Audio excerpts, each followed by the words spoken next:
আসসালামু আলাইকুম। বরাবরের মতো আজকেও চলে আসছি হাঁটতে। প্রতিদিন বিকাল হইলে আমরা হাঁটতে বের হই। তো আজকে আমরা পাকা রাস্তা দিয়ে যাচ্ছি হাঁটতে হাঁটতে। আমরা আমাদের যে মাঠের রাস্তা দিয়ে যাইতাম ওইটা দিয়ে আজকে আর যাচ্ছি না। তো আমরা যে রাস্তা দিয়ে যাচ্ছি এই রাস্তার অনেক স্মৃতি আছে আমাদের। আমরা শীতের সময় এই রাস্তাটাই রাতের সময় হাঁটতে আসতাম। আর আমার সাথে আমার পিছনে দেখতে পাচ্ছেন আমার মমিন চাচা আছে আর ছোট ভাই আলম। তা ওরাও থাকতো আমাদের সাথে। আমরা এখানে আসলে এই যে আশপাশে অনেক খেজুর গাছ দেখতে পাচ্ছেন, এখান থেকে রস খাইতাম। অবশ্য চুরি করে না, যাদের গাছ তারা থাকতো ওদের কাছ থেকে বলে আমরা খাইতাম।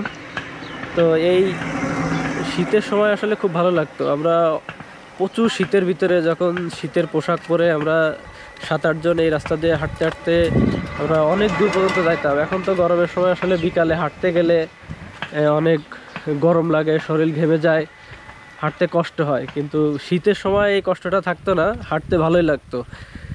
আমরা এখান থেকে হাঁটতে হাঁটতে যে ওই পলাশী কলেজ মোড় ওইখানে আবার আছে অনেক একটা কাবাবের দোকান আছে, আমরা ওইখানে আবার মাঝে সাঝে কাবাব খাইতাম। তো এই রাস্তার অনেক স্মৃতি আছে আমাদের। এই রাস্তা দিয়ে আমরা এই রাস্তাটা তো এখন পাকা দেখছেন। আমি যখন এসএসসি পরীক্ষা দিছি তখন এই রাস্তাটার এই কাজ শুরু হয়। আমি 2010-এ এই কাজটা শুরু হয়। তো আমরা এই রাস্তা দিয়ে পরীক্ষা দিতে যাইতে পারতাম না, আমরা বাইসাইকেল চালিয়ে আমরা পরীক্ষা দিতে যাইতাম।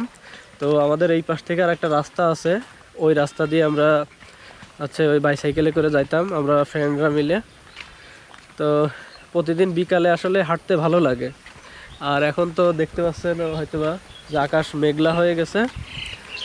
তো আজকে আর বেশি দূর যাব না, হাঁটার ইচ্ছা ছিল অনেক, কিন্তু আজকে আর বেশি দূর যাব না।